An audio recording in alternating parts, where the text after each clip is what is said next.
The assembly stared at the gathered humans. They were not impressed. All in all, the infractions total 117, at least 64 of which are deeply serious, the judge began, briefly clearing his throat. You've shown an utter disregard for galactic policy. We didn't know galactic, the Terran representative started, before being silenced by their appointed public defender. Ignorance of the law is no excuse, the judge replied, shuffling the papers in front of him. To name a few, unscheduled and unapproved visitations of your moon, 22 trespasses in total. How are we supposed to know that we needed to apply to visit our own moon? The representative replied, much to the chagrin of the audience.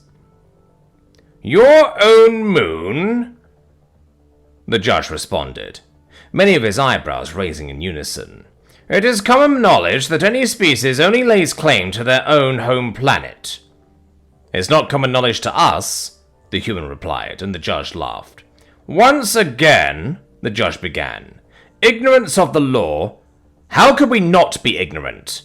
The human interjected, and the judge glanced at the public defender. Such outbursts will not be tolerated, the judge replied, turning over the page in front of him. In relation to that, you have also been charged with many counts of noise pollution, dating back from more than half a century. Noise pollution? Do you mean the radio signals we sent out to try to contact extraterrestrial life? Precisely, the judge replied. An absolute racket. You mean you've been hearing them? You mean you could have contacted us and told us what laws we were breaking all this time? The human said, his voice cracking from the anger. Ignorance, we know, the human snapped. What the hell else have we done? Unsanctioned orbits, interstellar pornographic littering, even many counts of clear alien face, the judge replied, as many in the audience seemed severely offended. Alien face? The human asked. Oh, yes. Countless culturally insensitive depictions of aliens in various media, akin to your home planet's version of blackface, the judge said, his voice dripping in disdain. Although I no doubt expect such depictions from such savages. The human, apparently defeated, let out a long sigh. So what now? What happens to us? The human asked, as their public defender looked around awkwardly. For the sheer number of infractions, firstly, your planet will be impounded. The judge began.